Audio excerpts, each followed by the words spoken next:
नारायणं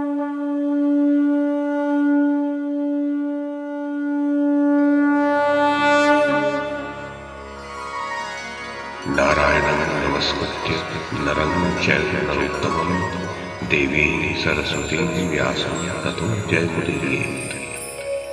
ओम नमो भगवते वासुदेवाय, ओम नमः पितामहाय, ओम नमः प्रजापतिभ्यः, ओम नमः कृष्णद्वैपायनाय, ओम नमः सर्वविघ्नविनायकेभ्यः।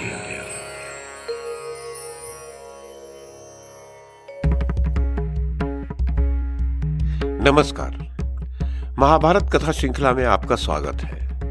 श्रीमद् महर्षि वेद व्यास द्वारा रचित महाकाव्य महाभारत को एक कथा श्रृंखला के रूप में प्रस्तुत करते हुए पिछली कड़ी में मैंने मूल संस्कृत ग्रंथ के प्रथम पर्व, जो आदि पर्व के नाम से प्रसिद्ध है, उसके पहले उपपर्व अनुक्रमणिका पर्व में महाभारत महात्म्य की जो कथा है उसे आपको सुनाया था। जैसा मैंने पिछली कड़ी में बताया था, इस कथा के साथ ही अनुक्रमणिका पर्व समाप्त होता है। अतः अब इस कड़ी में आदि पर्व के दूसरे उपपर्व, जो पर्व संग्रह पर्व के नाम से उल्लेखित है, उसमें समंत पंचक क्षेत्र और अक्षौहिणी सेना की जो कथा है उसे मैं कमल किशोर आपको सुनाता हूं।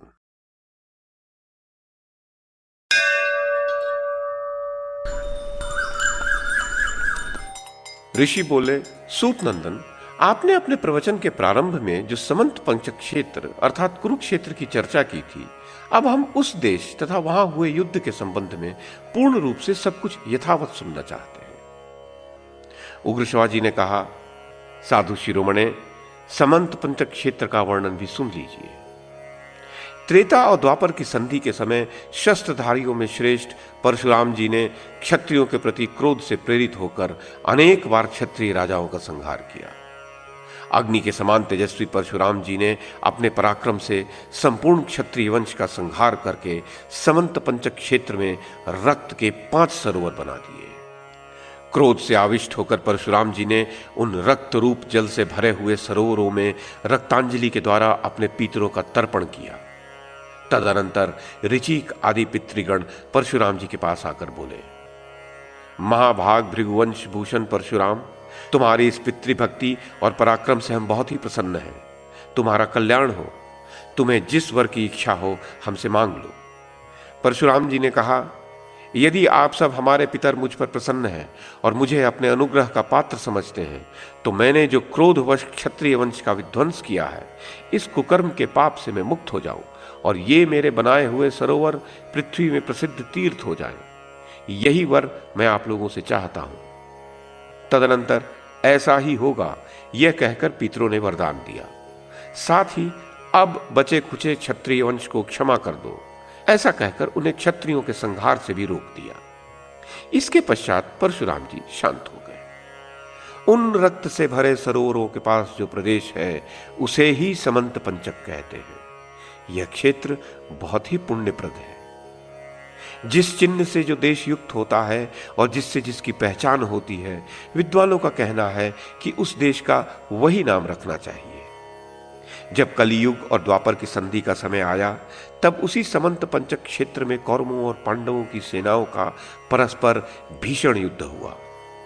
भूमि संबंधी दोषों से रहित उस परम धार्मिक प्रदेश में युद्ध करने की इच्छा से 18 अक्षौहिणी सेनाएं इकट्ठी हो गई। वे सब सेनाएं वहां इकट्ठी हुईं और वहीं नष्ट हो गई। इसी से उस देश का नाम समंत पंचक पड़ गया। वह देश अत्यंत पुण्यमय एवं रमणीय कहा गया है। तीनों लोकों में जिस प्रकार उस देश की प्रसिद्धि हुई थी, वह सब मैंने आप लोगों से कह दिया। ऋषियों ने पूछा, सूत नंदन, अभी अभी आपने जो अक्षौहिणी शब्द का उच्चारण किया है, इसके संबंध में हम लोग सारी बातें यथार्थ रूप से सुनना चाहते हैं।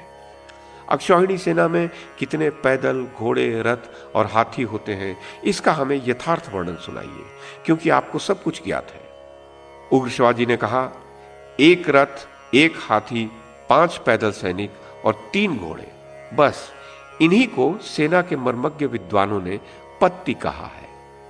इसी पत्ती की तिगुनी संख्या को विद्वान पुरुष सेना मुख कहते हैं।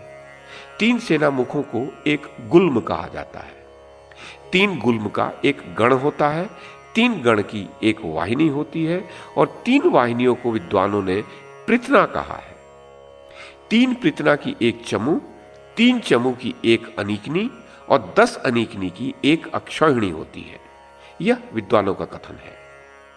गणित के तत्वज्ञ विद्वानों ने एक अक्षौहिणी सेना में रथों की संख्या 21,870 बतलाई है। हाथियों की संख्या भी इतनी ही कहनी चाहिए। एक अक्षौहिणी सेना में पैदल सैनिकों की संख्या 1,09,350 जाननी चाहिए। एक अक्षौहिणी सेना में घोड़ों की ठीक ठाक संख्या 65,610 कही गई है। संख्या का तत्व जानने वाले विद्वानों ने इसी को अक्षौहिणी कहा है। इसी गणना के अनुसार कौरव पांडव दोनों सेनाओं की संख्या 18 अक्षौहिणी थी। अद्भुत कर्म करने वाले काल की प्रेरणा से समंत पंचक क्षेत्र में कौरवों को निमित्त बनाकर इतनी सेनाएं इकट्ठी हुई और वहीं नाश को प्राप्त हो गईं। अस्त्र शस्त्रों के सर्वोपरि मर्मज्ञ भीष्म पितामह ने 10 दिनों तक युद्ध किया। आचार्य द्रोण ने 5 दिनों तक कौरव सेना की रक्षा की। शत्रु सेना को पीड़ित करने वाले वीरवर कर्ण ने 2 दिन युद्ध किया और शल्य ने आधे दिन तक। इसके पश्चात दुर्योधन और भीमसेन का परस्पर गदा युद्ध आधे दिन तक होता रहा।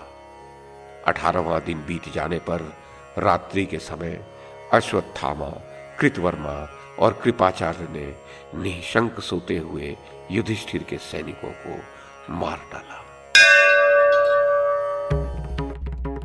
तो ये थी आदि पर्व के दूसरे उपपर्व पर्व संग्रह पर्व में कही गई समंत पंचक क्षेत्र और अक्षौहिणी सेना की कथा। इस कड़ी में बस इतना ही। अगली कड़ी में इससे आगे की कथा सुनाऊंगा।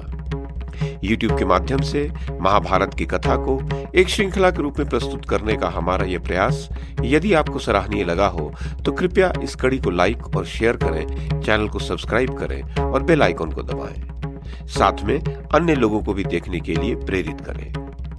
धन्यवाद और नमस्कार।